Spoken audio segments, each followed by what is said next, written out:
Check ada? Wall kau. Belum lagi. Okay, dah stream. Okay, testing, testing, testing. Testing 1, 2, 3. Testing 1, 2, 3. Kita test dulu. Okay. Okay. Sekejap yang sedang melihat boleh mendengar dan juga boleh lihat tak live ni? Awak Okey aku tak tak? boleh buka lah. Ya, aku Ya.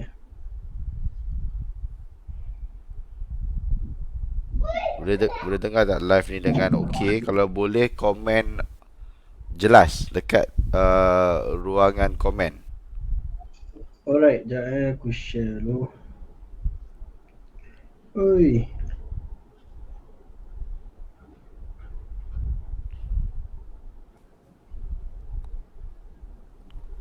Okey. Hari ni kalau semalam kita start dengan adanya 50 views. So hari ni kita orang dah decide kita orang hanya akan start apabila ada 60 views. Hit je 60 views, kita orang akan start. So cepat-cepat like, komen, share, tag kawan-kawan ramai-ramai dalam komen tu. Kasih ramai sikit sebab Brother Muaz ni kalau dia nak live, dia tak live sikit, dia kena live ramai-ramai. Baru berbaloi. Okay. Share dekat group, Suara share TikTok dekat. clear. Nice. Alright. Thank you Nice. bro, thank you bro. Ni esok punya orang. Okay. Bro Hairudin, esok. Dia standby. Oh, ngah long Okay. ni. Ngah Long. Esok insyaAllah. Alright. StreamYard ni bagus ah.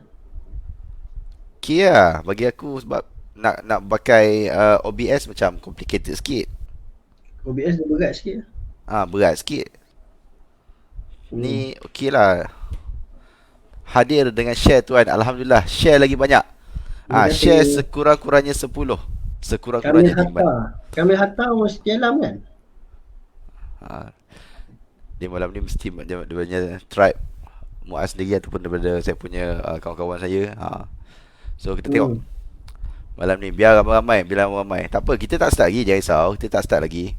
Baru Tak apa. 13 view, kita perlukan lagi 47 views. Okay, 47 views. Saya dapat Saya lo. saya boleh nampak kat atas tu. Live view sekarang ni 13. Saya perlukan 60. Kami perlukan 60 untuk start untuk sesi pada malam ini. Okay. So hari ni hari kedua hari kedua Lepak Talk hashtag 14 days PKP challenge. Hari kedua. Alright. Tu setiap alam. Sorry saya pegang handphone ni doh tengok apa? Tengok tengok komen-komen. Kalau tak saya tak tahu siapa yang komen. Tak pasal dia tak keluar kat skrin. Dekat skrin kita. Bukan keluar ke? Dekat StreamYard. Yes. Oh dekat StreamYard keluar. Aku buka private chat punya tu tadi patut tak nampak. Ada komen. Go to comment. Dia keluar. Siap kita boleh Tengok mana ni. kita boleh appear kan. Contoh macam yes, saya tuan Setia Alam represent. Nice, kami hantar. Thank you. Daripada Ngah Long. Suara Bagus TikTok clear, zero nice. Terbaik, terbaik. Thank you. Boleh tahan lah. Okay. StreamYard ni seronok juga. Seronok jugalah. Okay, lah dia turun lah. Dia jadi 11. Tak apa, tak apa. Kita relax dulu, santai-santai dulu. Malam ni kalau siapa ada soalan, sila kemukakan dekat ruangan komen kepada kita punya brother Muaz. Dan topik kita pada hari ini kita akan cerita tentang business service boleh ke survive. Boleh ke survive tu zaman sekarang, zaman PKP, zaman COVID-19 dan juga mungkin secara generalnya boleh buat tak business service ni. Sebab biasa orang kata business ni business produk. Kena ada barang, kena ada produk. Jadi kalau service ni macam mana cerita dia? So malam ni Lepak Talk kita bawa orang yang paling sesuai untuk cerita sebab dia memang buat business service. Dia bukan sembang kosong, dia memang buat. Dan dia dah berapa tahun buat dalam bisnes ni, dan saya rasa beliau adalah orang yang paling sesuai untuk saya jemput dengan tajuk Business Service Boleh ke Survive. Tapi sebelum tu, kami memerlukan 60 views. Sekarang ni saya dapat lihat masih lagi kekal 30 views. Jadi share lagi, share lagi, kasih like lagi banyak-banyak. Kalau boleh tag kawan-kawan dekat komen tu, tag kawan-kawan yang anda rasa sekarang ni mungkin tengah buat business service dan sekarang ni mungkin struggle. Sebab tadi Brother Muaz dah cakap dah, dia akan bagi tips macam mana nak kekalkan momentum business service ni waktu-waktu macam ni, terutama waktu PKP dan sebagainya. Okay, tadi dia dah bagi hint lah kat saya. Jadi saya pun tak nak bagi hint lebih. You all kena dengar sampai habis. Saya rasa banyak orang panggil apa, mutiara-mutiara kata yang akan keluar. Hari tu saya dah kena ceramah dah itu dengan dia satu hari. Banyak jugalah terpanah dengan kata-kata kan. Sebab bila kita bercakap dengan orang yang buat, dia lain tau. Sebab kalau kita baca buku, yes, macam belakang Brother Muaz sekarang ada banyak buku. Okay, baca buku dengan dengar daripada orang yang buat lain. Betul tak Muaz? Lain baca, buat, execute lain. Bila execute tu kita akan link the dot lah sebenarnya.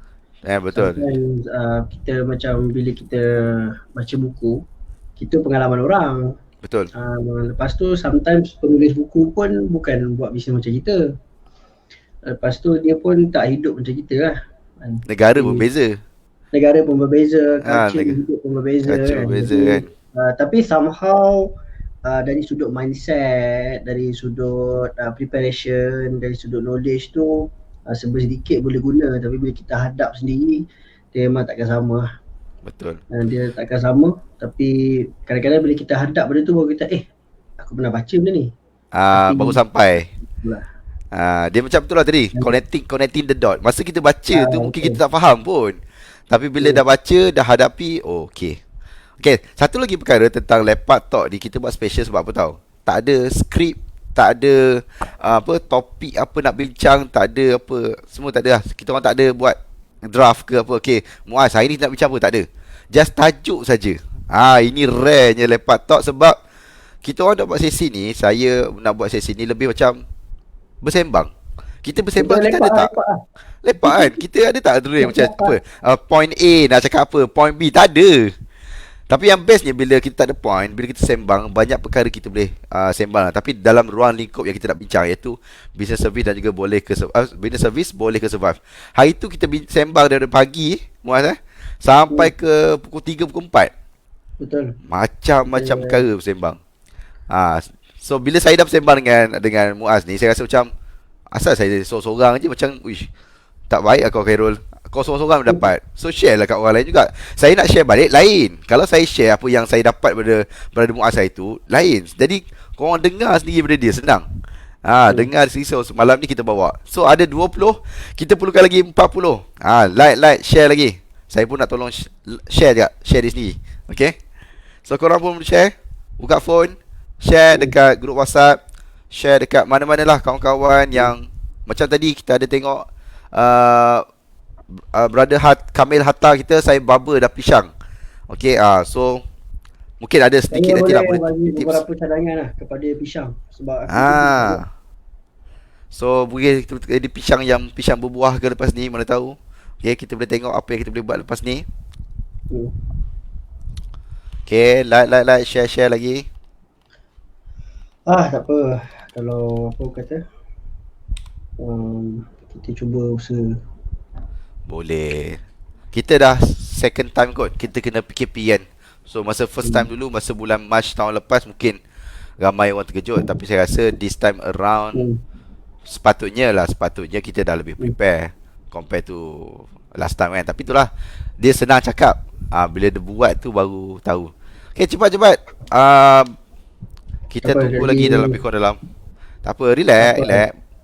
Belum masuk lagi. Tapi kalau mana-mana yang nak berkongsi pengalaman anda dalam ruangan komen sekarang ni, mungkin anda buat bisnes, anda pisang waktu PKP, atau anda pun ada macam buat bisnes servis juga macam saya dan juga Encik Kamil Hatta. Dia ada kedai gunting rambut dekat Setia Alam, which is dekat dengan office saya sebenarnya. Okay. Anda boleh kongsilah pengalaman ataupun mungkin apa bisnes yang anda buat. Sedikit sebanyak mungkin kami boleh apa orang kata, kami boleh bantu, kita boleh bagi idea sikit, jadi anda pun tak meneruskan kepisangan tu. Apa ni, sebab saya pun dah pisang lah itu. Um, Apa ni, and then banyak juga klien-klien kami yang pun Pisang. pisangan juga. So apa, kita boleh faham apa yang anda lalui lah. Betul betul betul. The struggle is real. Dia betul, the struggle is real. Muaz, Ah, dengar suara ah. Dia tembak balik suara. Dah okey dah. dah Tu okay. cakap. Tu cakap. Tadi Alright. tadi dia tembak suara. Dia bounce eh. Dia bounce, dia bounce. Sekarang okay. Sekarang okey, sekarang okey. Sekarang better. Alright. Okay.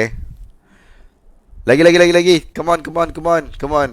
Kalau tak kita akan start lebih kurang dalam 5 minit lagi, tapi saya berharap sangat semalam hari pertama kita hit 50 views, kita start. Okay, hari ni saya cuba Brother Muaz pun kita nak sama-sama cuba ni at least hit 60. Tapi tak apa, kalau 5 minit lagi, kalau tak ada juga 60, tak apalah. Kita start kasih momentum up dulu, kita kasih jalan dulu, tengok macam mana. Tapi kalau boleh saya nak 60 ataupun diskaun kata semalam 50. Boleh tak kawan-kawan, rakan-rakan sekalian? Mohon share, mohon tag kawan-kawan anda dekat ruangan komen. Okay, yang mana mungkin sekarang ni mungkin sedang berbisnes dalam servis juga, sekarang ni tengah survive dan sebagainya, perlukan tips dan juga nasihat daripada Brother Muaz, kita boleh bersiaran live dengan kita malam ni. Sebarang pertanyaan, sebarang persoalan boleh tanya kat ruang komen. InsyaAllah kami akan melihat daripada ruangan komen dan memilih soalan-soalan yang kami rasa sesuai untuk dijawab secara live dan juga boleh memberi manfaat kepada semua. Okay, so this is Lepak Talk 14 Days PKP Challenge. Saya buat ni sebenarnya, Brother Muaz adalah orang yang kedua, orang ketiga saya approach kot, 3 ke 4. Masa 2 hari lepas saya nak buat program ni, saya just message WhatsApp seorang-seorang, PM seorang-seorang, tanya, bro jom, free tak? So saya tanya Brother Muaz, bro jom buat live, okay tak? Dia cakap okay je, PKP kan, tak ada benda nak buat malam-malam. Okay, so kita cuba untuk buat apa yang kita boleh bagi. Sebenarnya benda ni lebih kepada pengisian kepada anda semua. InsyaAllah moga-moga memberi manfaat kepada anda semua. Okay, so 2 minit lagi sebelum kita start, 2 minit lagi InsyaAllah. Share, like dan sebagainya, komen. Okay.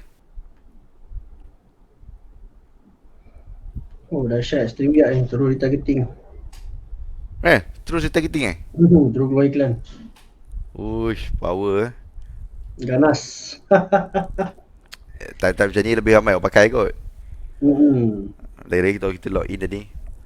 Banyak buku kat belakang. Yang mana tengah baca? Tengah baca, kita sekarang tengah baca yang buku lama. Saya paling suka repeat baca buku yang saya rasa sangat bagus. Antaranya kau boleh share lah sebelum kita start dengan lebih lanjut. Ini buku yang almost every year saya akan baca. Kalau tengok dia dah jahanam lah. Dia punya ni dah teruk lah, dah terketanggal kan. Sebab memang kita dah ulang baca buku ni about 5 ke 7-8 kali lah baca buku ni. Dia punya apa? Kertas tu, kertas kuning tu. Ni buku ni sangat lama. Sebenarnya masa awal beli buku ni sangat macam ni, tapi buku ni sangat lama, dah lebih kurang dalam 11 tahun lah ada buku ni. Kalau boleh summarize sikit lah, buku ni tentang apa? Summarize sikit. Ini topik yang paling best dia kalau you guys buat. Sebenarnya bukan pasal buat bisnes sebenarnya. Dia pasal kalau kita nak apa orang kata, nak dapat apa, bukan kita nak dapat, kita nak kehidupan yang berbeza, and then kita memang kena ada cara fikir yang berbeza. So dalam buku ni dia ajar cara berfikir yang berbeza. The Magic of Thinking Big. Ada satu benda yang sangat menarik tau, sangat menarik daripada buku ni. Kalau anda nak tahu, lagi senang berfikiran besar, hidup dengan fikiran yang besar daripada hidup dengan fikiran yang kecil. Maksudnya kalau ada impian besar tu sebenarnya hidup kita lagi senang. Kalau kita ada goal besar sebenarnya hidup kita lagi senang berbanding dengan ada impian yang kecil. So kalau kita boleh think bigger, sebenarnya lagi mudah. Think big ni lagi mudah sebenarnya daripada think small. Okay, menarik. So, First time dengar. Betul. Think big dia lagi mudah daripada think small sebenarnya. Even kan, sebab apa? Sebab competition dalam orang yang berfikiran besar ni sangat rendah. And kalau kita think small, kita compete dengan ramai orang yang think small dengan kita. Tapi kalau kita think big, kita compete dengan sikit je orang. Sebab apa? Sebab tak ramai orang berfikiran besar. Tak ramai. Jadi sebenarnya competition is lower on the upper side daripada than the lower side lah. So it's something yang memang betul-betul luar biasa lah. And yang betul-betul sangat sangat membantu dan sangat orang kata dia switch. But sometimes kita memang akan down. Dan kadang-kadang kita rasa macam dah tak, aku rasa apa yang aku buat ni tak betul, ataupun kita dah takut nak move forward. And then satu lagi, saya akan baca buku ni almost every year. Sebab sometimes kita dah complacent, kita terlalu selesa kat mana kita berada. Jadi buku ni juga dia akan bagi certain idea lah macam mana nak keluar daripada comfort zone. Sebab comfort zone is the most dangerous zone in your life. Lagi-lagi kalau you entrepreneur, the most dangerous zone in your life is comfort zone lah. So tak ada selesa lah. Betul. Dan yang lain-lain biasanya adalah reference lah. Sometimes yang saya akan, kalau saya tak ingat, saya refer balik kan. Ada something yang saya terlupa, saya ambil je buku, saya baca. Okay bro, so rasanya kita dah boleh start secara officialnya. So bismillahirrahmanirrahim. Assalamualaikum warahmatullahi wabarakatuh. Dan selamat malam diucapkan kepada semua yang sedang menonton. Ada lebih kurang dalam 17 orang yang menonton sekarang ni. Dan terima kasih kepada yang sedang menonton, yang dah share, yang dah like, yang dah komen. Kita ada kat sini Ain Syatul, Ngah Long, Saiful Abdillah Razak, Kamil Hatta, Nur Hakim, Ilham Shah. Okey, terima kasih banyak-banyak. Saya nak anda yang sedang menonton sekarang ni share lagi kepada kawan-kawan lain, sebab banyak ilmu-ilmu yang kita orang akan share malam ni, dan juga lebih kepada Brother Muaz yang akan share malam ni, dan juga tag kawan-kawan anda yang mungkin sekarang ni tengah struggle buat business service, tengah struggle, contoh macam gunting rambut ke dan sebagainya. So tag. So malam ni adalah hari kedua, day 2 untuk Lepak Talk hashtag 14 Days PKP Challenge. Dan malam ni saya bersama dengan Brother Muaz daripada Boomstart, yang kali bukan kita orang dah kenal dekat Facebook dah lama. Dah lama, saya rasa 2 tahun kot kita orang dah di Facebook. Maksudnya berkomen-komen dan sebagainya. Tapi surprisingly kita orang baru jumpa hujung tahun lepas. Asalnya bulan 11 kot. Bulan 11 macam tu kita orang jumpa. Itu pun dengan secara tidak sengaja. Sebab kebetulan masa tu Muaz ni ada program yang tak jadi. Okay, program dekat Terengganu. So saya kidnap dia. Sebab since kata program tak jadi, saya kidnap dia. Dia, bawa dia lari. Masa tu memang gamble.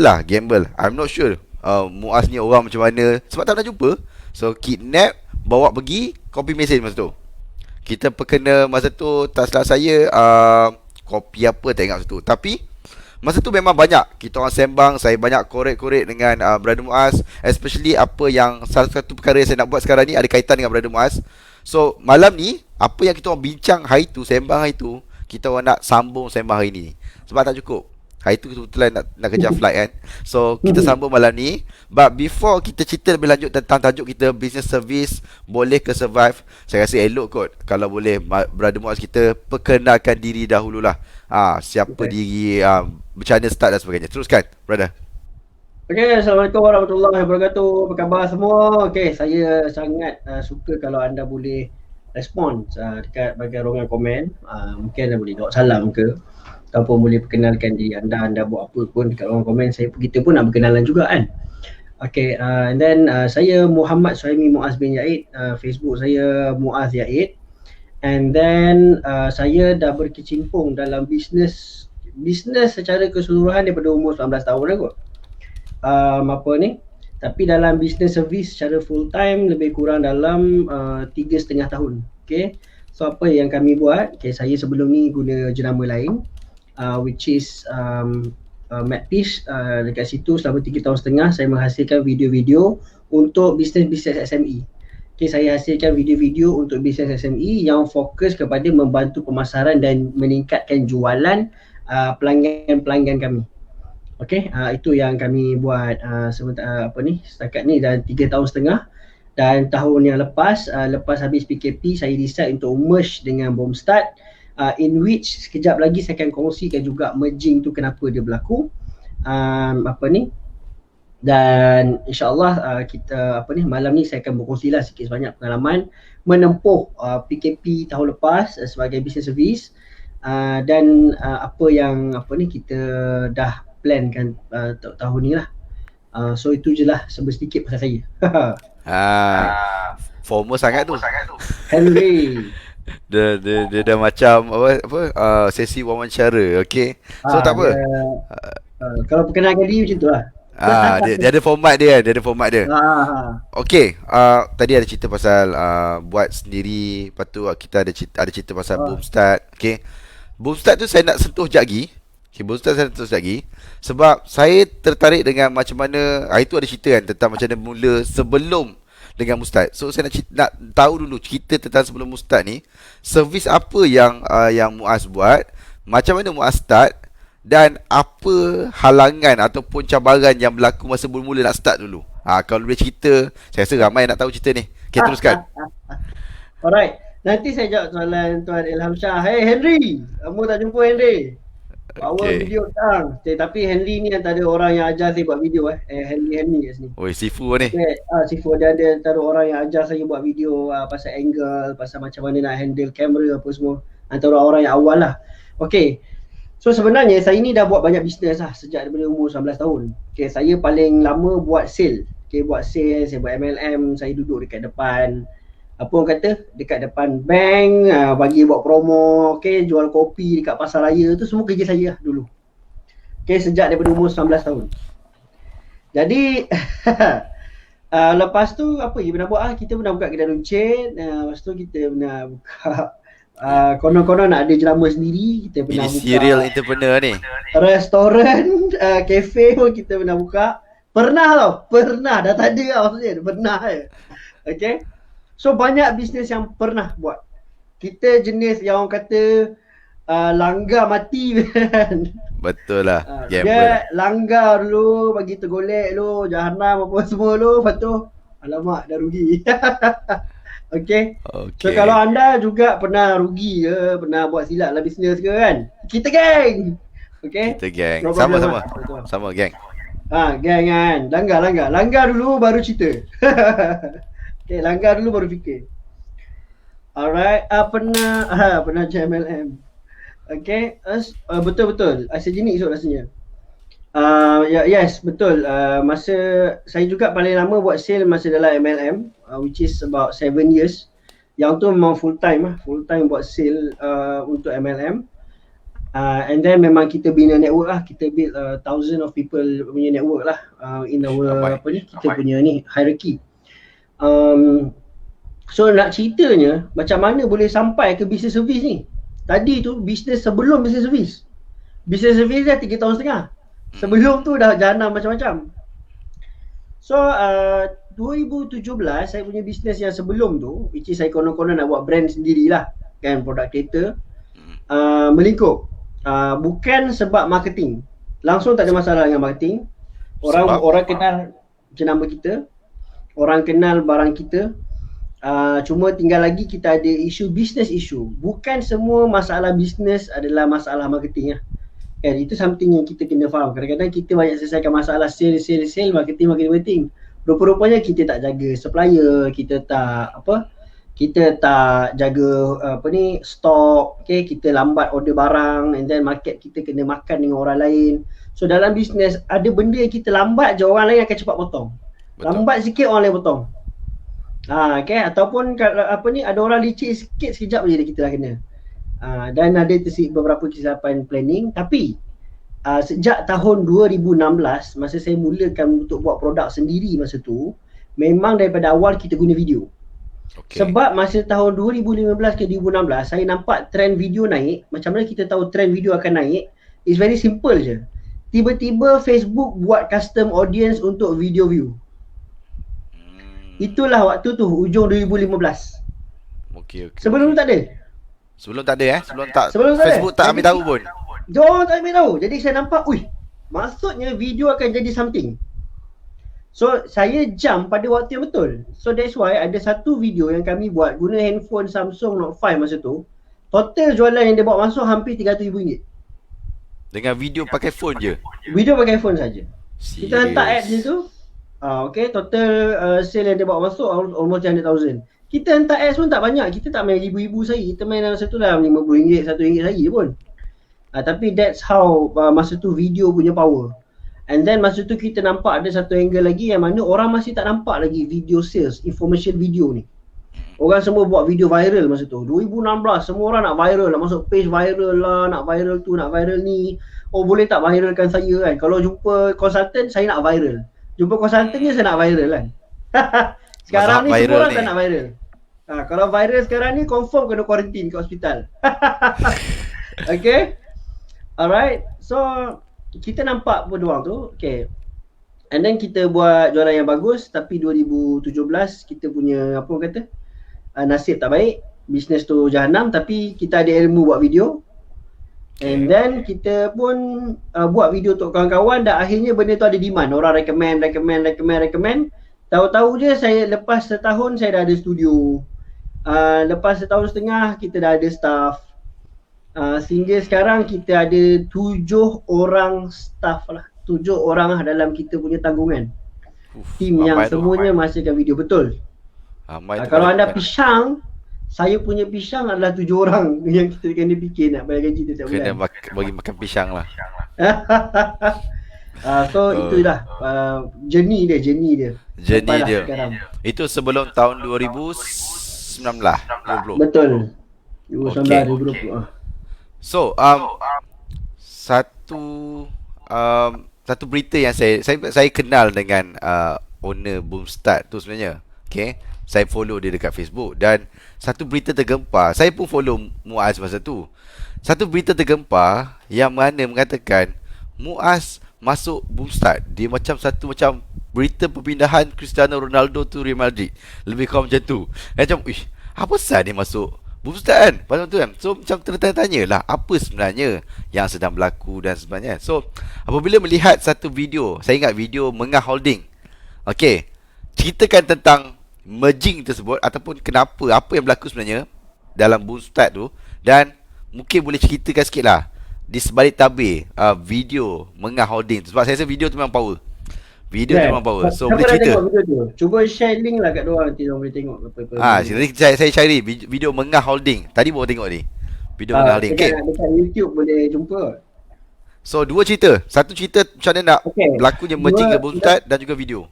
Okay, saya cerita dulu. Kita cerita reality dulu. Kita cerita reality business dulu lah. Okay.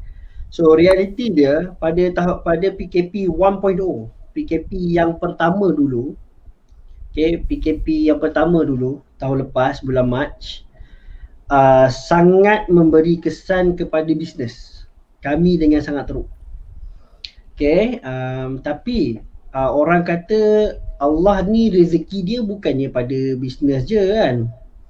Okay, rezeki ni bukannya pada duit saja. Kadang-kadang rezeki ni dapat orang baik-baik kat sekeliling kita.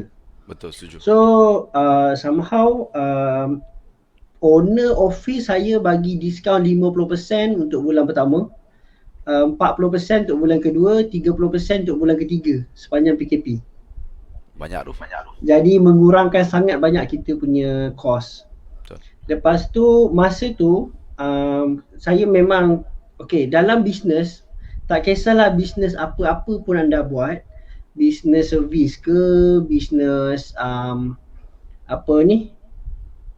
produk ke, anda buka restoran ke, benda first kali know your cost. Anda kena tahu betul-betul dengan jelas you punya cost structure. Macam mana you nak jaga cost. So dan juga macam mana kita boleh orang kata ada jenis strategi bayar staff yang fleksibel.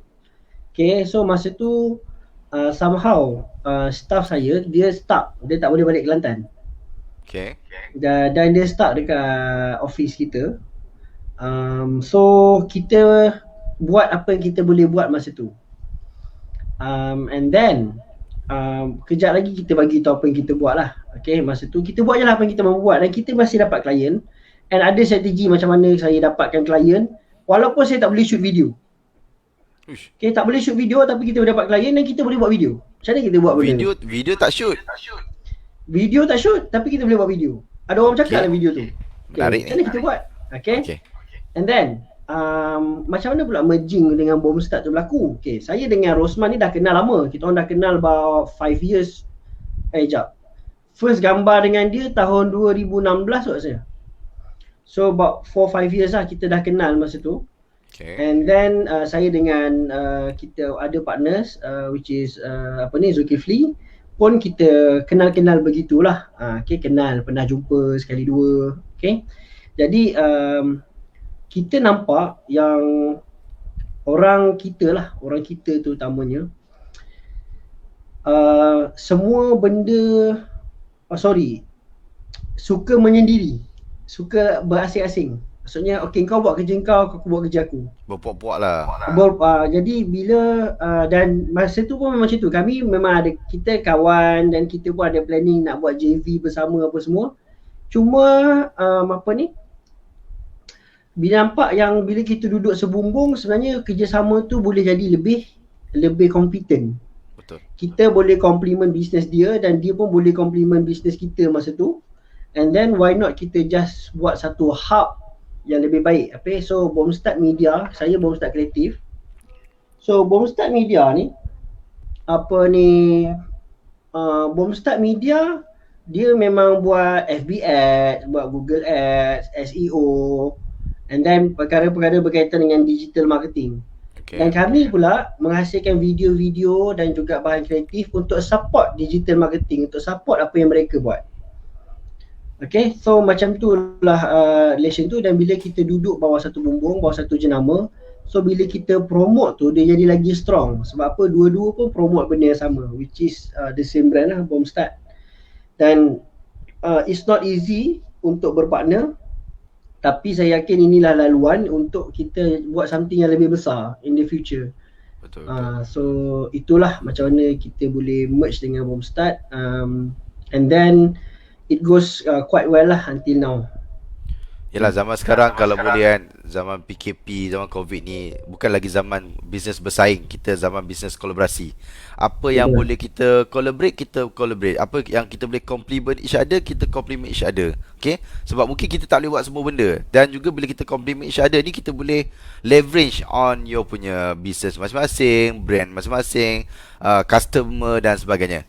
Dan bercerita tentang satu video yang saya cakap tadi, video Mengah Holding tu, bukan senang sebenarnya nak dapatkan Datuk tu tak adalah, Mustafa Kamal untuk buat video dengan Boomstart masa tu. So bila saya tengok, dan video tu bukan biasa-biasa, memang level, kalau kata nak, saya harap ada sambungan video tersebut. Ada ke Muaz sambungan video tersebut? Saya harap ada. Okay, mungkin boleh ceritakan lah macam mana idea asal nak buat video tu, dan mungkin kira berapa lama nak buat, macam mana proses pembikinan. Sebab mungkin orang nak tahu di sebalik tabir dia macam mana. Cuba bagi sikit cerita. Tak larat lah nak panggil Datuk lagi sekali. Belah ribu apa ni, dia punya investment kita hadap untuk dia saja. Rate dia? Betul. Okay. Itu online itu untuk online. Kejap. Saya lupa nak on.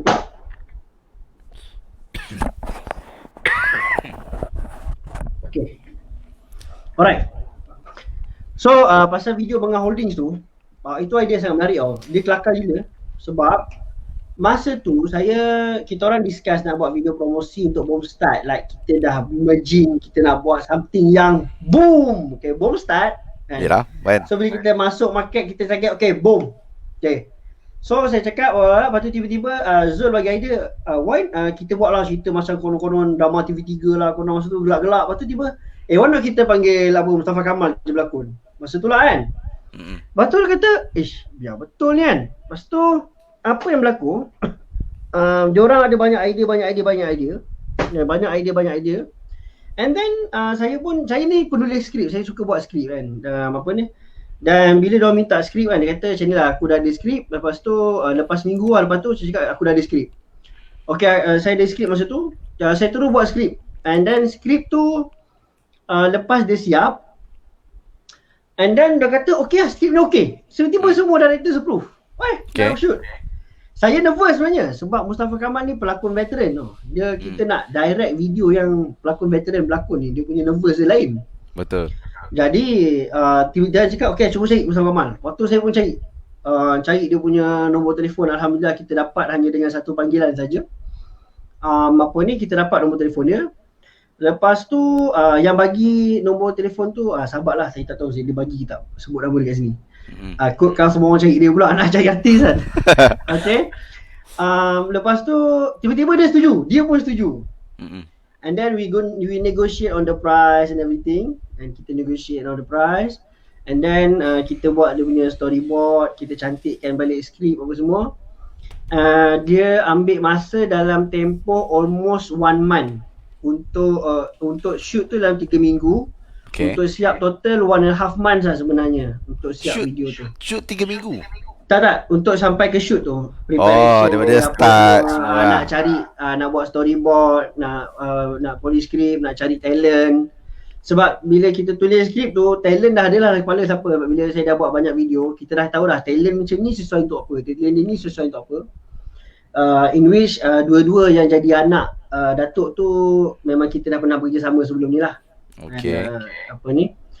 And then sampai siap tu total dalam 1.5 months.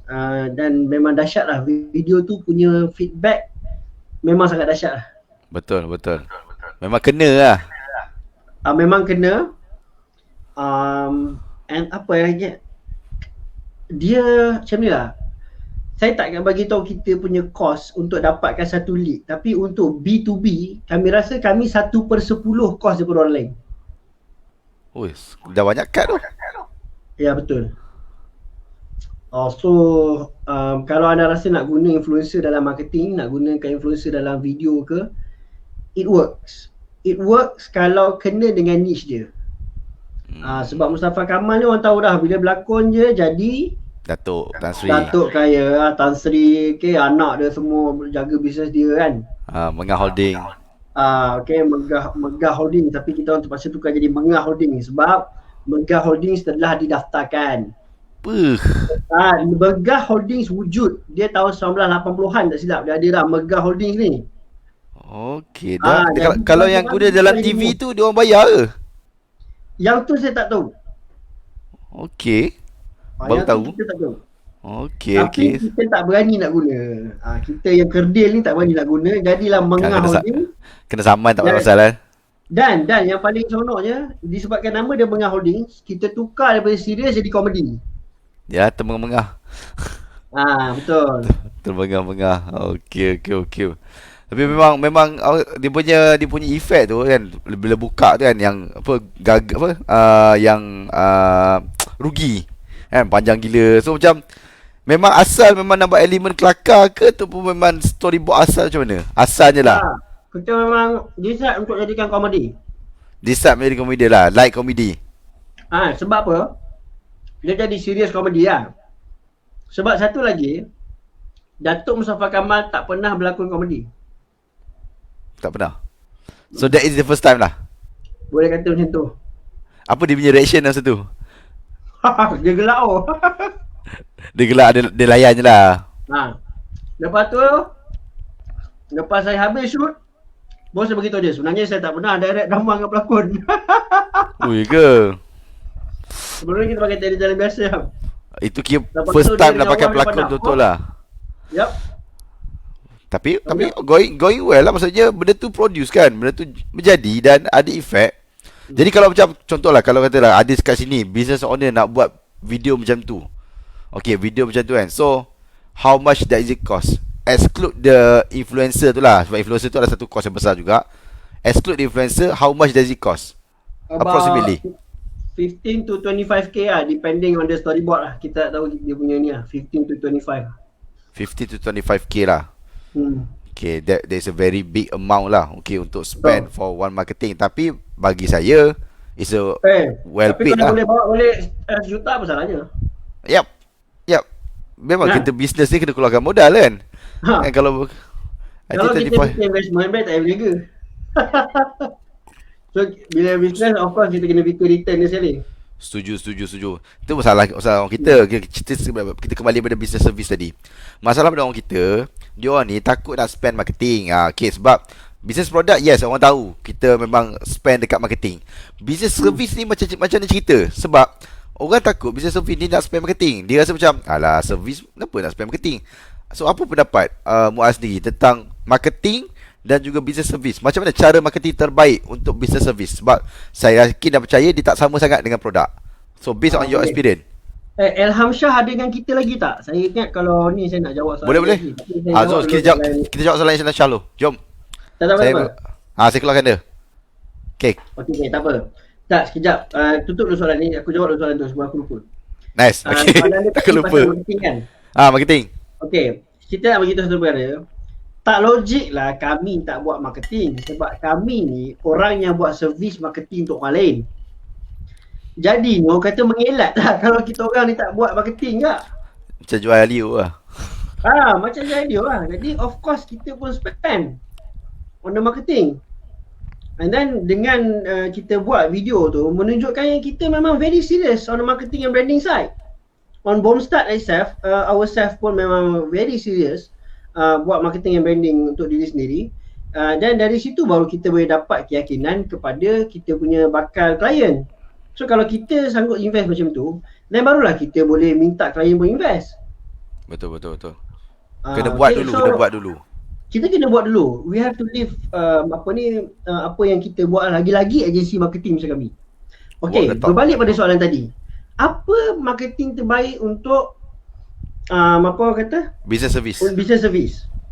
Okey, walaupun macam tu, saya tak pernah buat marketing berbayar untuk business service saya sebelum join dengan Boomstart. Semua marketing berbayar saya adalah dengan menjual e-book dan juga jual kelas-kelas saya. Okey, itu marketing berbayar yang saya buat. Dan saya buat menggunakan personal branding. Tapi 80% klien kami, bukan 80% lah, 90% lah klien yang sebelum ni datang daripada recommendation. Referral. Give a damn good service, build a damn good relationship with the client, and then insyaAllah diorang akan bercakap. Diorang akan bercakap pasal kita. Dan lagi senang nak jual. So ada satu klien yang baru-baru ni masuk bulan 12 bulan lepas. 2 orang yang recommend kita orang. Sampai cakap saya tanya dia ni pun recommend dia ni, saya tanya dia ni pun recommend ni. Saya rasa memang betul lah kena guna servis kami. Macam tu lah. Sampai level tu. Okay, so the best is word of mouth. Okay, and then keep bagi tahu orang tentang servis kita lah. Make sure kita ni. Tapi pemasaran referral ni dia ada dia punya limit dia ada dia punya speed dia tak selaju pemasaran berbayar. Jadi kita gabungkanlah dua benda tu, like 30% pemasaran berbayar, 70% referral, or either way lah. 70% pemasaran berbayar, 30% referral. Bergantung pada you guys punya capacity. Budget lah. Budget dan juga kapasiti bisnes sebenarnya.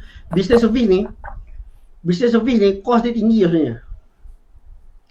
Ramai orang cakap business service tak ada cost. Alah, business service kau buat video je pun, bukannya kena keluar modal.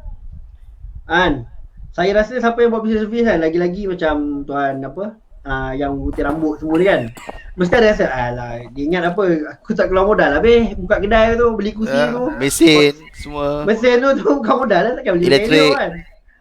Okay, satu lagi modal yang paling mahal adalah modal kerja. Okay, modal tenaga kerja, modal professionalism. Contohnya macam Kuan Kamil Hatta ni kan, kemungkinan besar level profesional dia memeluk dia tak boleh nak charge lagi rendah daripada orang lain sebab orang lain yang baru-baru takkan sama level dengan dia. Okay, professionality, and then cost yang paling besar adalah cost idea. Lagi-lagi industri kreatif. Industri kreatif ni kalau saya blank macam ni tak tahu nak buat apa blank. Habis ya? Nak buat skrip apa, nak buat video apa ni? Budak-budak tak ada jalan. Klien minta video ada hari. Okay, tu modal dia. Modal tu memang sangat dahsyat lah. Modal yang lebih mahal dia pun punya. Sebab kadang-kadang nak dapat idea kan, kena beli Starbucks. Tak modal. Boleh tahan Dah duduk Starbucks je ada idea nak buat macam mana. Ui, Kadang-kadang dah kayangan dapat punya idea, head idea ni. kadang-kadang dah dapat idea kena pergi Pulau Perhentian. Tak kos itu. Dan saya boleh bagi tahu kos idea ni sangat mahal. Sampai ada writer Malaysia yang tak tua sangat, 30-an umur dia. Kerja dia hanya travel saja tapi dibayar berbelas ribu sebulan. Untuk dapatkan idea. Menghasilkan dia kena keluarkan 2 ke 3 penulisan setiap hari. Tapi dibayar untuk travel, berjalan. Tak, bukan, dia terpaksa travel. Kalau tak ada idea. Oh, dia tak ada statik kat sini lah. Macam duduk rumah Dia cerita tak tak ada. boleh. Work from home tak idea lah. Tak ada, dia memang nomad betul. Dia memang nomad. Dia memang digital nomad lah. Dia memang betul-betul nomad lah. As long as dia capai KPI dia, which is kena keluar certain amount of article every day. Okay. Tapi Also kos not memang easy. tinggi lah. Okay. Tak. Kita tengok pada soalan Ilham Shah. This is my old friend juga. Saya nak tanya, masa Tuan Muaz mula-mula startup, dari nak daftar company, business plan dan sebagainya, kadang-kadang apa kita plan tak ikut masa atau apa yang kita dah plan. How do you overcome the obstacle? It is more on the mindset or the skill that you have. Yang mana lagi utama, mindset or skill, bro, masa nak start? Baik, Tuan Ilham ni dia buat bisnes apa ni? Tak salah saya dia buat studio. Betul tak Ilham? Boleh komen tak? Saya kenal dulu dia buat studio. Dia businessman senario lagi, jual kereta. Itu pasal Datuk Bersama Kamal kot. Datuk Bersama Kamal. Okay, business plan dan sebagainya. Okay, macam ni lah. Saya pernah buat bisnes yang saya plan power. Saya ada konsultan buat SWOT analisis, buat tu buat ni, buat BMC bagai kan. Bisnes tu tak ada lah. Yang plan. Tak ada. Habis. Lepas tu, yang bisnes video ni, cerita pasal skill saya pandai buat video pakai handphone Suruh saya pegang kamera, langsung aku tak tahu apa ISO, focal length, apa semua tu. Zaman dulu memang jangan harap lah tak tahu. Masa Dulu start lens ada berapa jenis tu tahu. Saya tahu ada satu lens, saya tahu kamera ada lens tu je. Kit lens. Ada kit lens. Cukup lah. Saya tak tahu ada lens tu lah, ada 1.5 lah, ada apa. Sekarang kita orang pakai macam-macam jenis lah, 80, 105. Oh, baru saya tahu rupa-rupanya apa ni, mirrorless ni ada banyak punya kan. Lagi-lagi Sony keluar A63, A64, A66, A7. Saya belajar along the way. Sekarang boleh lah. Sekarang ni bagi tahu basic lighting, kita tahulah. Kan. Tapi saya nak cerita masa awal-awal dulu, saya hanya pandai buat video pakai handphone dan saya buat video untuk klien pakai handphone. So, jadi, is it more on the mindset or the skills that you have? Nombor satu, memang skill. Saya ada skill menjual je sebenarnya. Saya pandai menjual. Bagilah barang kat saya pun, topi yang si Khairul dia pakai pun aku boleh jual. Sparrow cap. Okay. InsyaAllah boleh jual. Sebab saya salesman selama lebih kurang 7 tahun. Full time marketer selama buat marketing online selama sekarang dah 6 tahun lah. 6 tahun. Okay. Jadi skill memang penting. You have to develop skills, tapi skill mana yang boleh dijual dan skill mana yang lebih mahal. Okay, apa yang tu kita kena tahu. And then mindset ni, orang kata kalau ada skill pula tapi tak ada mindset yang tepat, tak ada mindset yang betul, kan, pun sama juga jahanam. Sebab sometimes skill yang kita ada tu orang tak nak beli. Tapi kalau kita adjust sikit lagi, orang beli. Tapi skill yang sama. Tapi kalau kita mindset kita keras kepala, nak ikut juga cakap kita tak nak dengar cakap market, so pun susah juga kita nak orang kata survive lah in the business. So berbalik pada soalan yang ni pula, kita dah plan tak ikut masa atau apa-apa kita dah plan tu kan. Jadi orang kata ada orang dia sesuai long term planning. Ada orang dia sesuai buat short term planning. Macam saya short term saya bagus. Buat jalan. 3 bulan Maksimum 6 bulan saya bagus. Tapi 1 year, 3 years, 5 years, my ada partners bagus. Dekat situ. Ada orang yang long term punya fikiran, ada orang punya short term punya fikiran. Tapi sekarang ni long term pun kadang-kadang terganggu. Yelah. Kan sekarang zaman buka kan, buka. Which is semua benda tak menentu. Apa yang saya plan bulan 12 tahun lepas, bulan ni dah tak function dah. Tiba-tiba PKP. Out semua. Out lah. Benda yang tak jangka kan, benda tak jangka.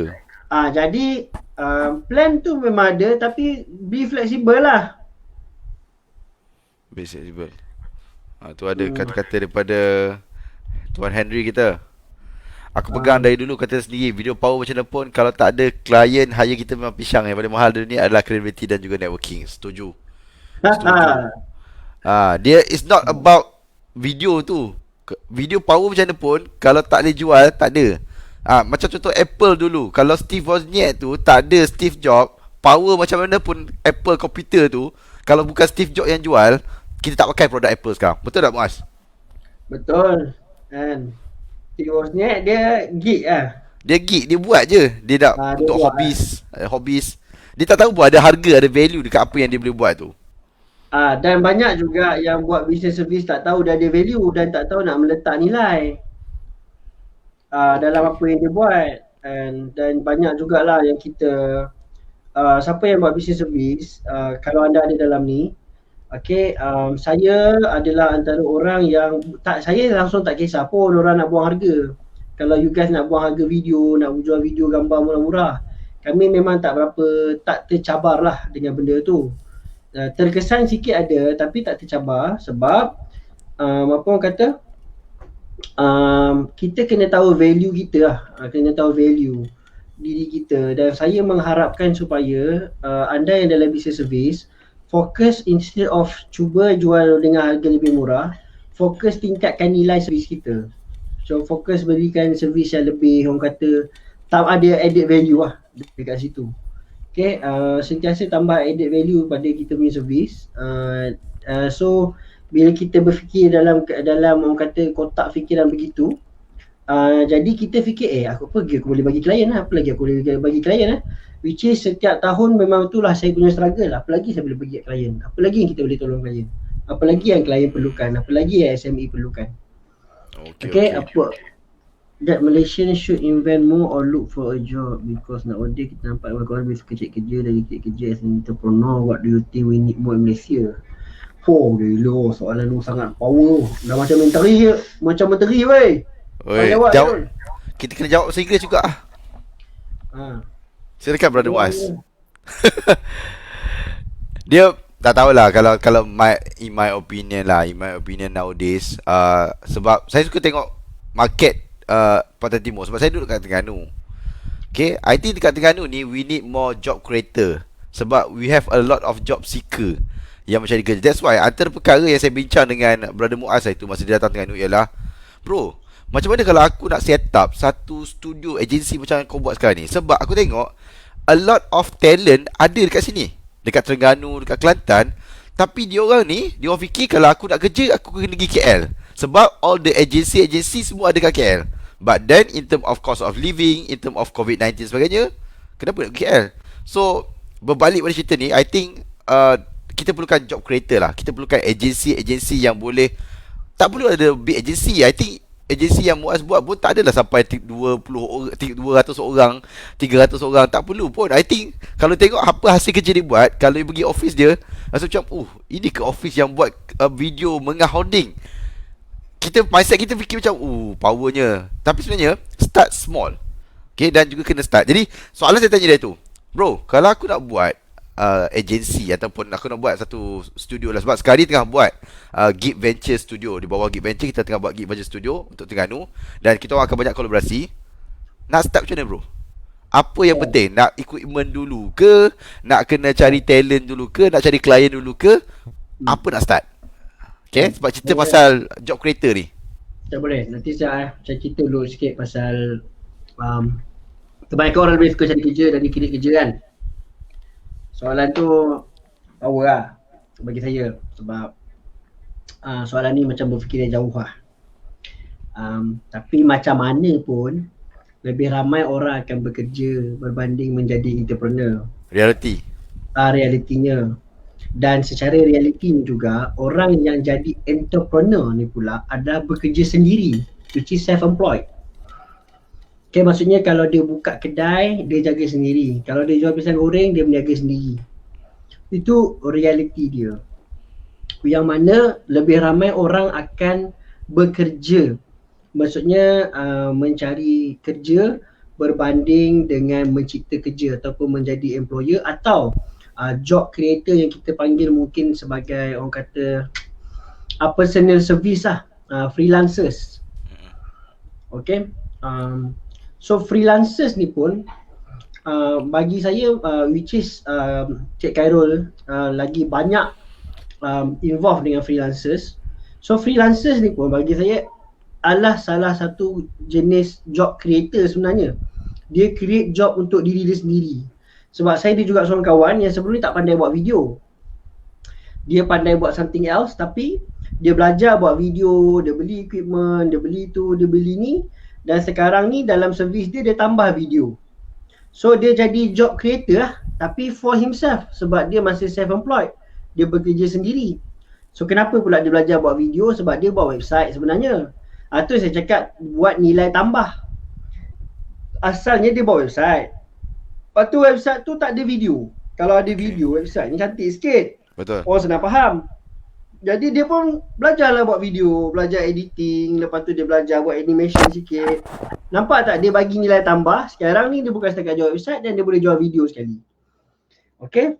So, apa ni? Nak kata Malaysians ni secara dasarnya satu dunia pun sama je. Lagi ramai job seeker sebenarnya. Betul. Satu dunia sama. Pergi lah mana-mana negara pun. Realiti dia adalah lagi ramai orang akan bekerja berbanding mencipta pekerjaan sendiri. So untuk memulakan soalan yang seterusnya tadi, untuk memulakan bisnes untuk anda buat servis video So untuk anda buat servis video, kami bermula dengan iPhone 6s saya yang sekarang ni saya punya staff guna. Ada lagi saya tak nak jual handphone tu sebab saya ada sikit sentimental value lah. Okay. Apa ni? So basically lah kalau untuk start business video just need the camera sebenarnya. Kamera yang bagus dengan satu mic yang bagus. Sebab sometimes lighting tak penting sangat. Kalau kita pandai guna natural light dan kita banyak shoot dekat luar, so kita tak perlu sangat pun lighting yang bagus. Tapi at least ada basic lighting untuk video dalam 4 biji yang cost dia lebih kurang dalam RM1,000 pun dah dapat yang bagus lah sekarang. Sebab banyak alternatif yang bagus daripada China sekarang brand China yang alternatif dia bagus. So orang kata entry ke dalam business video ni dia lebih mudah lah. Entry-nya mudah, tapi dia punya apa saja yang entry mudah, besar berapa orang kata standby lah dengan persaingan yang tinggi. Betul. Sebab ramai orang masuk. Ramai orang masuk lah. So tapi kami tak tahulah, tak pernah rasa ada persaingan lah. Macam tak pernah rasa, saya tak pernah rasa benda tu persaingan lah. Sebab kita ada customer segment kita. USP sendiri kot. Boleh lah kot. Kita ada USP kita ada segmentation kita sendiri yang mana kita tahu yang kita tak buat pun benda ni. Macam tu lah. Kita ada video yang even ada orang datang jumpa saya nak buat something beberapa jenis video, saya cakap saya tak buat, pergi cek kawan saya ni. Okay. So kita fokus niche kita je lah. Fokus niche je. Sebab yang tu pun tak boleh makan sebenarnya. Okay, so kalau kita cakap pasal video, kalau orang nak tahulah bro, sekarang ni kan video marketing mungkin ada banyak jenis video lah. Macam cerita video viral, video information dan sebagainya. Video macam mana sekarang ni yang on demand dalam market ataupun yang boleh digunakan ataupun yang efektif, dan juga konsep macam mana yang trending sekarang ni, yang kalau nak buat kau buat video ni, kau jangan buat itu dah outdated, kau buat video macam ni. Okay, mungkin boleh explain sikit. Ni kena bagi nombor account ni. ini hint lah, hint upsell. Baik. Tapi sekejap lagi saya nak jawab sikit lah soalan macam mana saya menghadapi PKP 1.0 dan macam mana you guys boleh survive lah kalau anda punya business Boleh. terbesar. Nohan. Sebab benda tu antara benda saya lupa nak bincang, nak cerita tadi. Baik. Untuk tahun ni kita nampak native adalah sangat-sangat memainkan peranan lah. Nativity. Native ni maksudnya ikut je native tempat tu lah. Kalau perasan sekarang banyak founder dah start main TikTok bang. And the market is the market. Okay. Apa maksud dia tu? Apa ni? So native ni kalau video tu untuk Instagram, buat untuk Instagram je. Kalau video tu untuk Facebook, buat untuk Facebook saja. So Facebook ni dia punya tema dia adalah cerita kan. Jadi guna cerita. Sebab tu kita buat penceritaan tu yang kita buat video Mustafa Kamal tu. Mengah holding tu. And then ikut native lah. Kalau Instagram native dia videonya pendek, lepas tu straightforward kan. So ikut native dia. Jangan lari lah. Okay. And then platform video lain lah TikTok untuk iklan dan juga YouTube. YouTube pun sama. Just focus on native ads. Native ads ni dekat YouTube ni orang pergi untuk tengok apa? Untuk dapatkan information kan. Untuk belajar sesuatu kan. So gunakan video yang memberi information dekat YouTube. Ni saya dah bagi kalau kau pandai-pandai lah kau olah sendiri. Kan? Dia bagi on ini the memang face. suap ni. Okay. Lepas tu dekat story. Okay, dekat story orang kata dekat story kita apa video yang sesuai untuk story. Apa yang dalam masa 12 saat apa ni akan membuatkan orang terus rasa nak swipe. So follow, ikut setiap native, setiap platform yang kita letak tu. One video for each platform. Dia tak ada one shoes fits all lah, tak ada. One for all lah. Jangan one for all for one. Jangan three musketeers pula kan. Ini kita memang betul-betul very highly targeted and betul-betul very native punya video. Nampak tak banyak video aku boleh jual? Banyak tu, platform banyak tu. Tapi kalau TikTok, adakah TikTok kita buat studio version? Sebab tengok TikTok sekarang ni orang just buka dan record je. Adakah itu boleh jadi persaingan kepada video-video yang lain lepas ni? TikTok ni to me is too fancy lah. Saya tak berapa gemar TikTok. Saya suka tengok TikTok.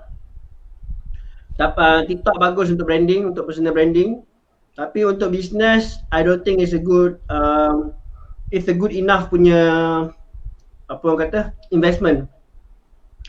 Sebab anything yang terlalu mudah untuk dapat follower, untuk dapat viewer, trust me, dia juga takkan dapat engagement, dia takkan dapat loyalty.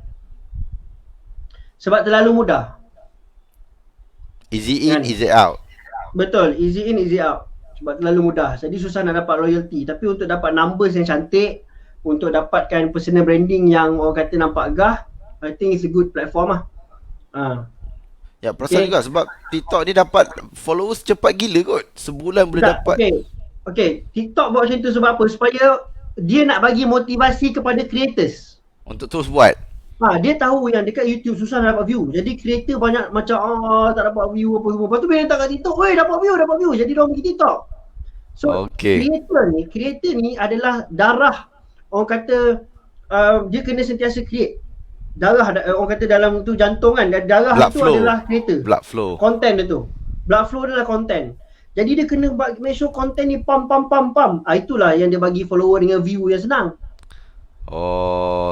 So lagi banyak content, lagi banyak viewers. So untungnya dekat TikTok. Yang untung TikTok sebab lagi banyak content creator suka duduk kat TikTok. Sebab dia tahu yang follower akan follow content creator. Ya, sebab kita trigger kat followers. So aku nak lagi. Oh yes. Dia bagi motivasi kita. Soalan saya tanya, 100,000 tu pernah check ke siapa? Yang follow 10,000 tu pernah check tak siapa? Convert tak? Okay. How many percent will be your customer? So personal branding bagus, tapi untuk conversion kita dah try tak berapa cantik lah sebenarnya. So bukan primary lah. Okay, jap, kita ada soalan ni. Kita tengok. Saya highlight soalan tersebut. Saya buat service marketing. Apa nasihat terbaik untuk klien yang menggunakan service marketing tapi aspek sales? Penat jawab dah. Apa biasa jawab? Okay. Boleh jawab. Pulangkan balik duit dia. Money return back, guarantee. Pulang je lah balik duit dia, buat pening kepala lah. Kita ada Saya sembang pasal ni tu kan. Kita ada sembang pasal ni tu. Cuba cerita yang cerita itu. yang mana lah? Yang kata yang customer didong-didong last kali kau ambil balik duit kau, senang cerita. Tak Betul. berbaloi. Tapi macam ni, kalau dia ambil servis marketing, okay, bila kami pilih klien sekarang ni, kita agak strict lah dalam mengambil klien. Dan kita cuba cari klien yang on certain criteria lah, yang mana dia faham perbezaan antara marketing dan juga sales.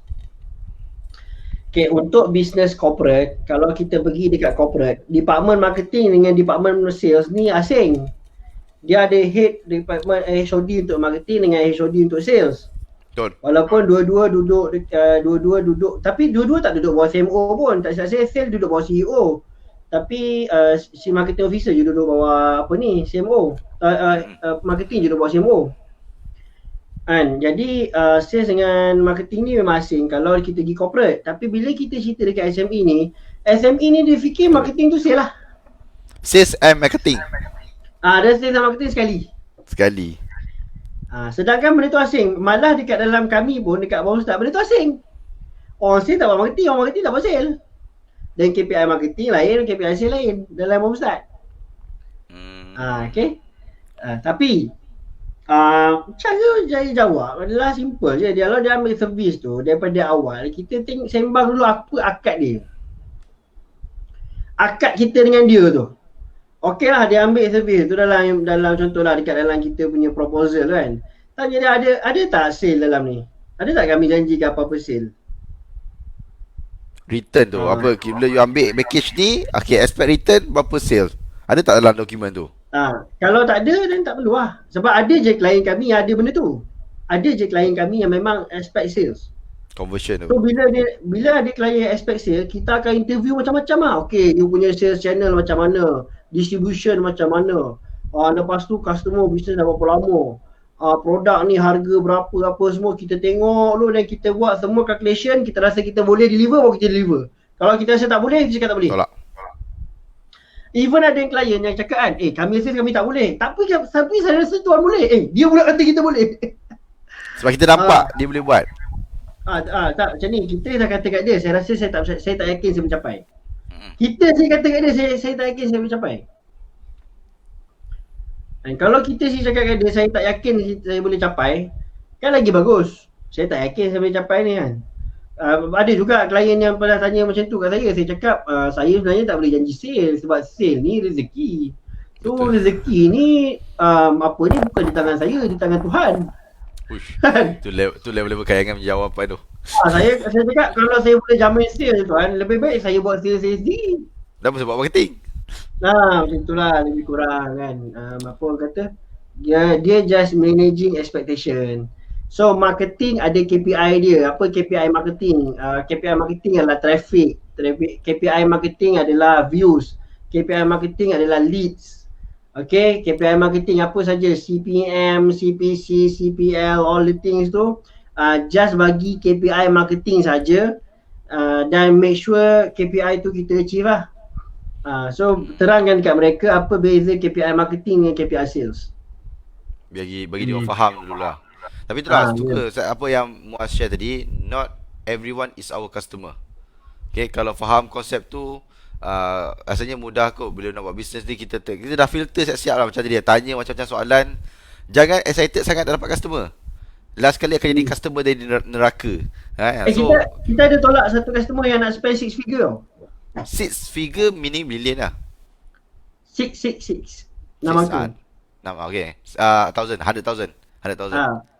Tapi reason tolak sebab dia punya expectation, dia over expect yang kita tolak.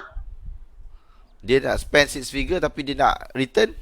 Bukan maksud return, tapi maksudnya kita rasa yang kalau kita ambil benda tu, dia akan jadi leceh. Sebab dia expect macam-macam. Tak boleh deliver lah macam cerita. Kita rasa tak boleh deliver. Ataupun dia expect benda yang ridiculous. Bulan bintang.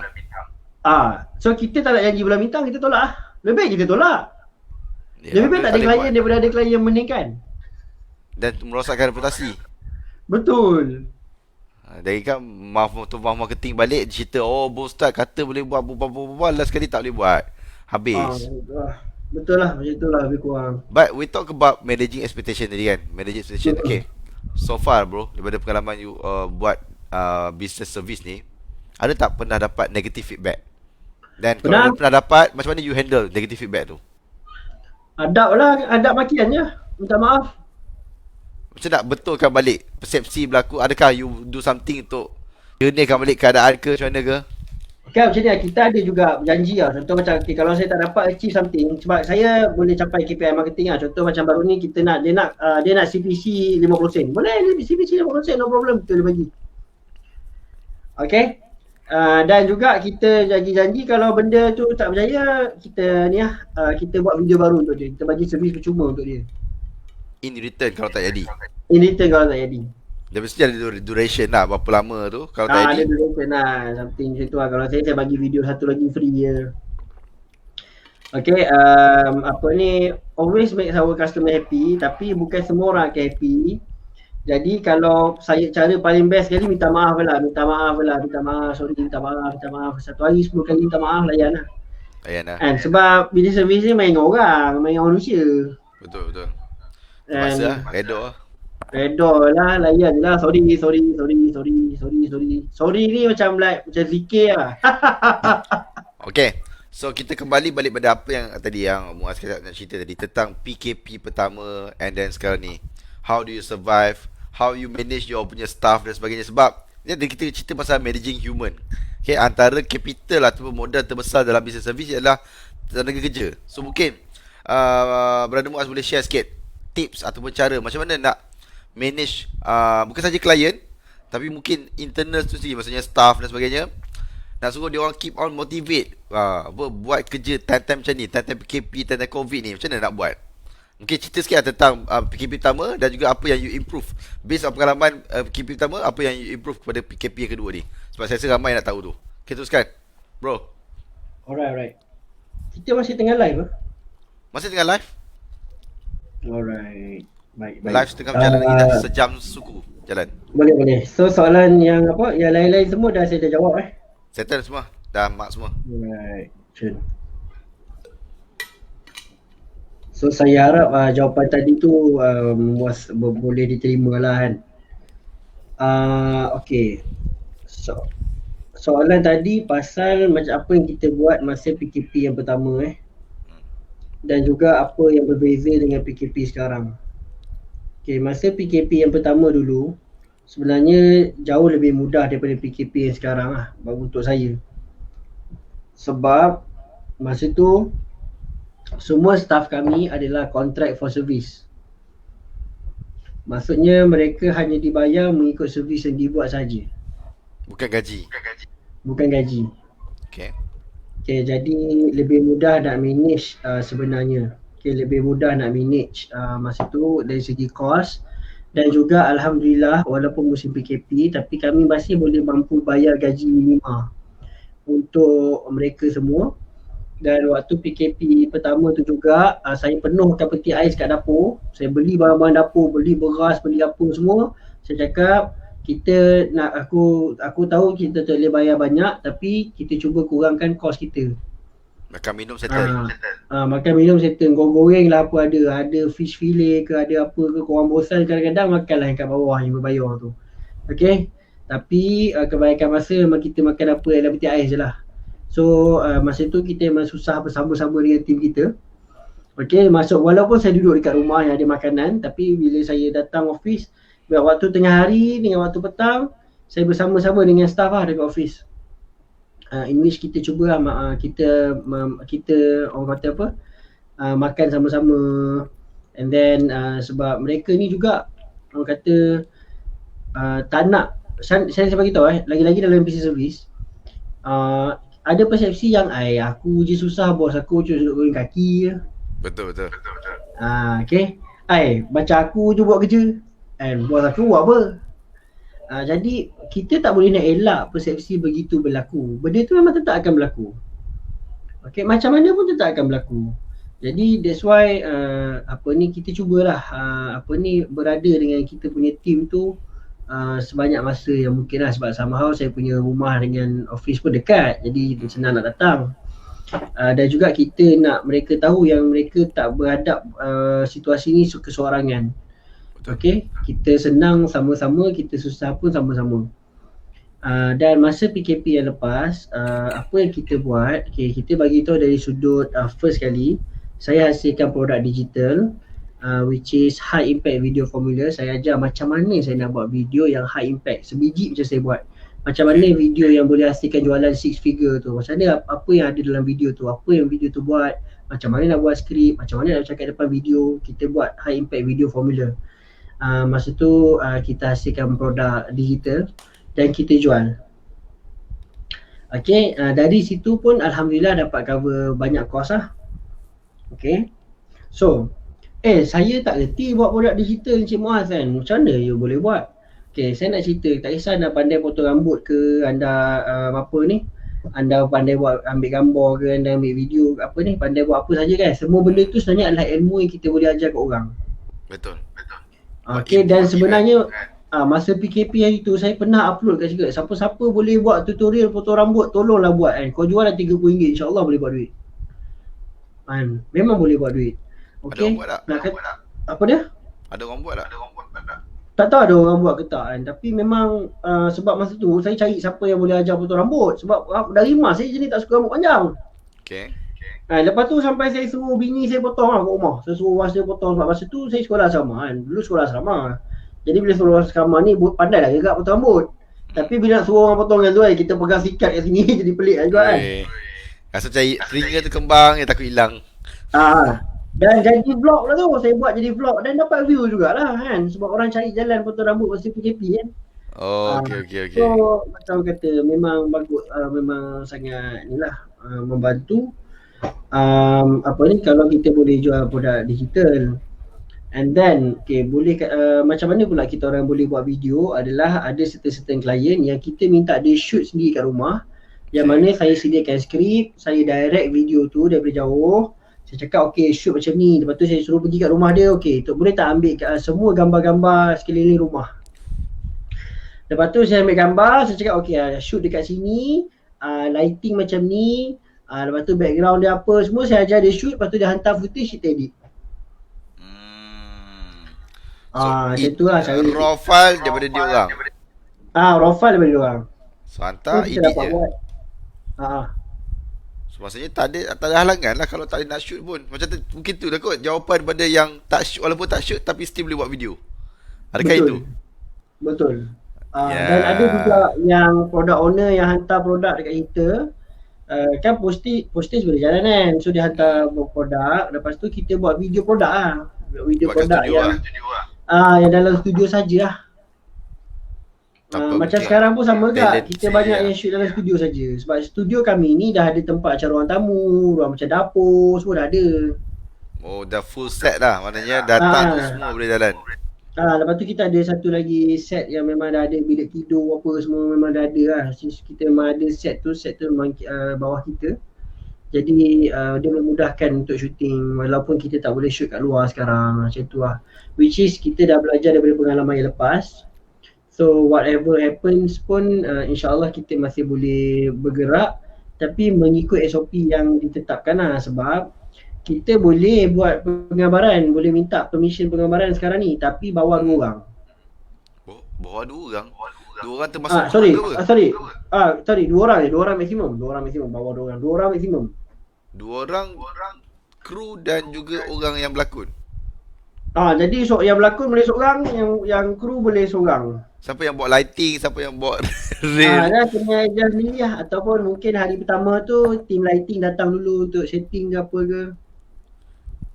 Bagi saya tak logik lah kalau orang boleh pergi mall kan. Kalau macam tu tak boleh buat, apa cerita ni kan. Kadang-kadang SOP ni pun pening kepala juga.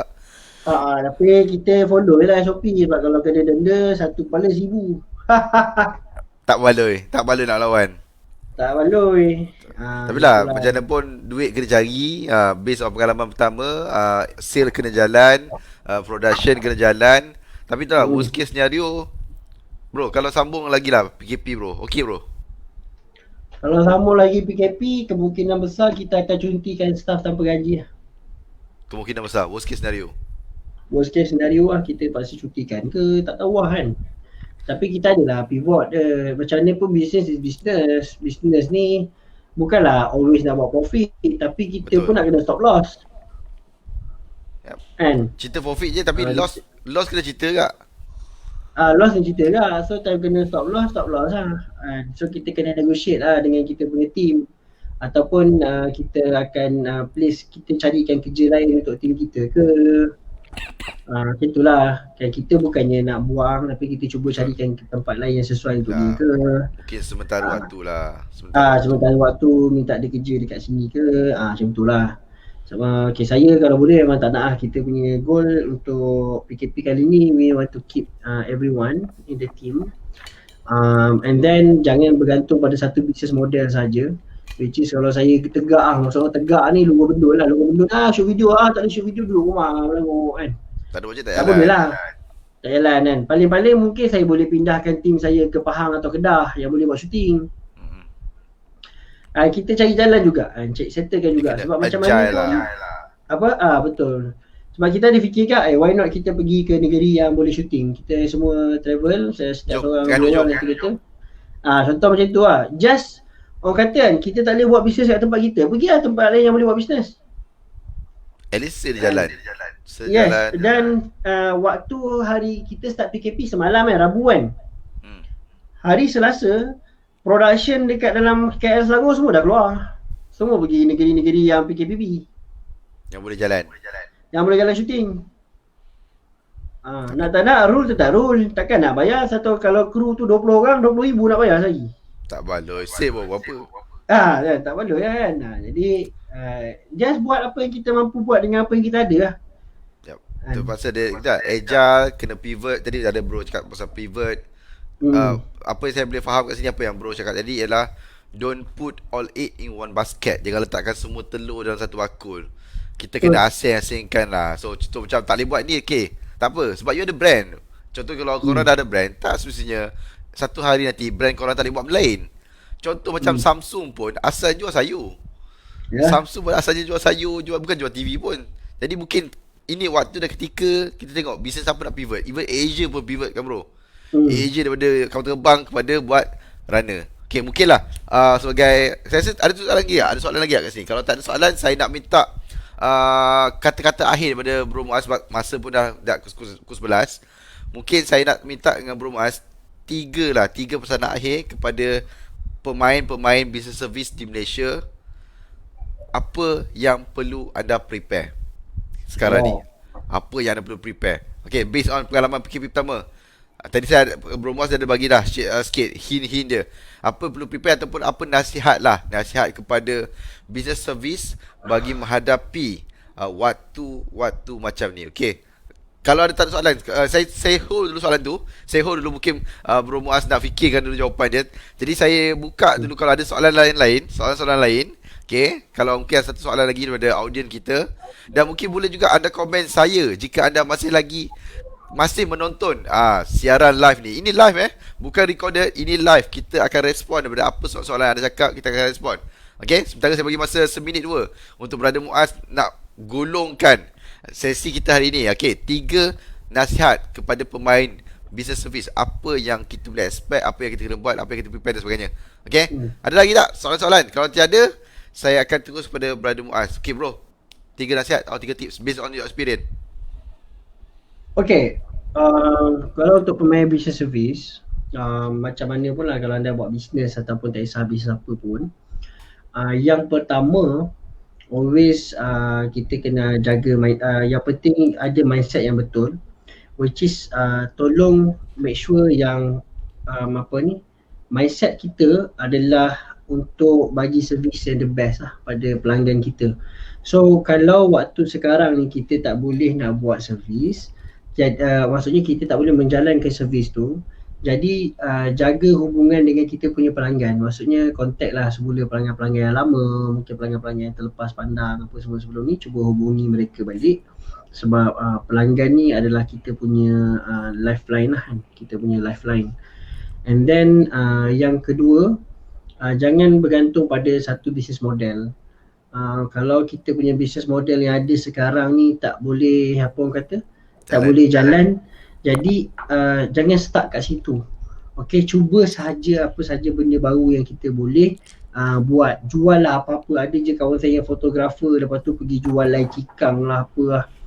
Kan ada yang jual makanan, ada yang jual apa, kambing perap, apa saja yang boleh meneruskan hidup buat sementara waktu.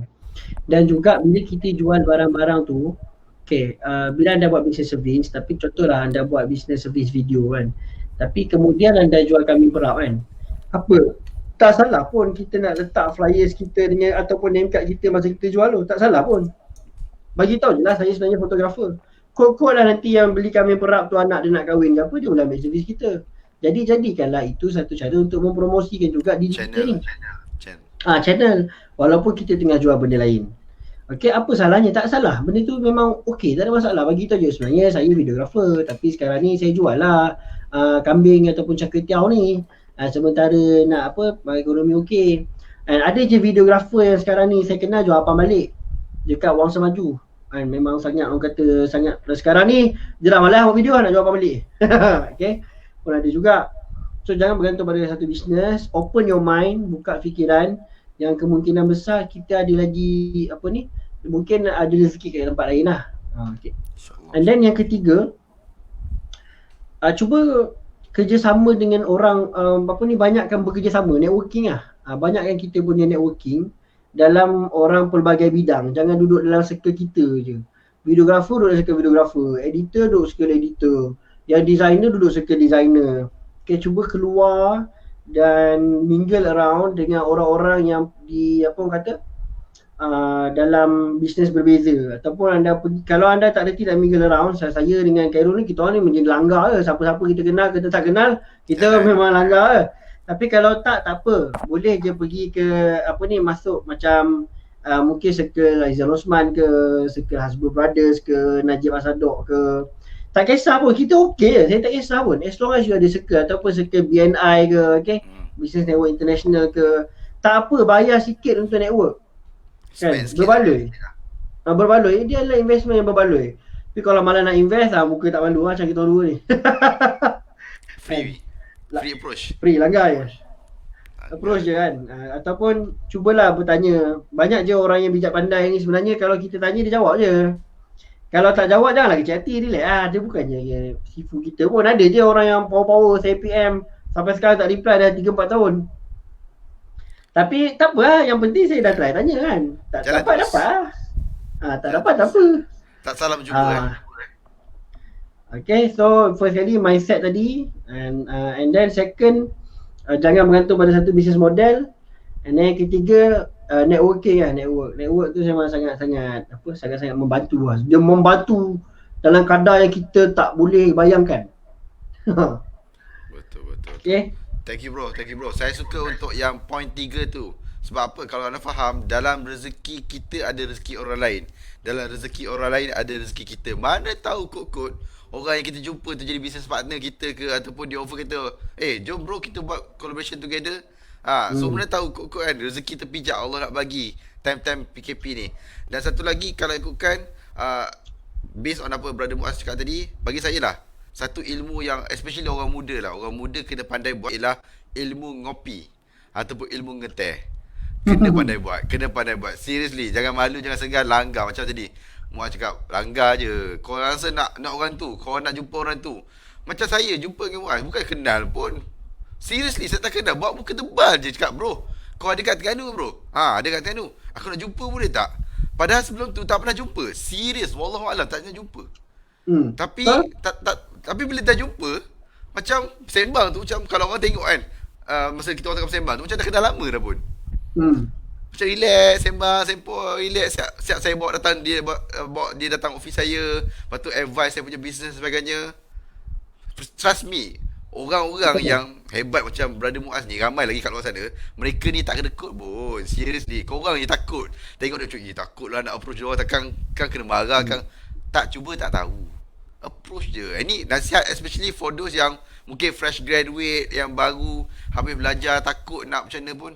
Jalan je. Okay. So saya ucapkan terima kasih kepada Brother Muaz kerana sudi untuk bersama dengan kita untuk Lepak Talk hashtag 14 Days PKP Challenge. Genap 1.5 jam. Kita bersiaran live untuk malam ni. So terima kasih kepada semua yang like, share dan juga komen, yang memberi soalan-soalan. Saya Terima harap kasih. kita orang menjawab soalan-soalan yang anda berikan. Terima kasih kepada Syamil Boyanin. Okay, adik-adik itu, terima kasih perkongsian sangat bermanfaat. Hopefully ini sebenarnya bagi kita orang lah, bagi kita orang apa yang kita orang share ni, apa yang Brother Muaz share ni, hopefully ada saham lah untuk kita orang kat sana nanti kan. Bro, macam mana bro? Kita share ni pun bukan apa sangat pun. Tak sebenarnya apa yang kita orang share ni benda yang betul, benda yang saja itu je jawapannya. Tak. Kita beri soal pengalaman. Okay? Kita dalam hidup kita ni, kita ambil kutip sikit pengalaman. Dan saya rasa the best way to learn is from other people mistake. That's why antara perkara saya tanya Brother Muaz ialah apa yang you buat mistake dulu. Sebab the best way to learn is from other people mistake. Okay? So bro, sekali lagi terima kasih. Hopefully lepas ni banyak lagi kolaborasi yang kita boleh buat. So mungkin lepas ni kita panggil lagi topik-topik yang berbeza. Okay, dan untuk yang lain, setakat itu saja untuk sesi Lepak Talk pagi malam ni. Hari kedua, day 2. Ada lagi 12 hari bro, 12 hari. Memang kerja gila bro. 14 hari straight ni akan bersiaran live. So doakan konsisten. Okay, lepas ni ada banyak lagi topik-topik yang menarik. Esok kita akan bersama dengan Hairuddin Long. Dia adalah seorang freelance app developer. Dan malam esok kita akan cerita freelance developer ni boleh buat kerja, boleh buat duit tak. Dan Hairuddin Long ni dia seorang digital nomad. Tadi kita orang sebut pasal digital nomad. Dia adalah seorang pure digital nomad. Dia buat apps beratus-ratus ribu tapi dia tak ada office pun. Dan dia freelance. Itu esok benda kita akan share esok. Menarik insyaAllah bro. Thank you so much. Okay, hopefully jumpa lagi. Hopefully COVID akan sembuh. Hopefully semua bisnes akan kembali seperti normal insyaAllah. So sekian saja. Wabillahi taufiq wa hidayah. Wassalamualaikum warahmatullahi wabarakatuh. And broadcast. Bye bye.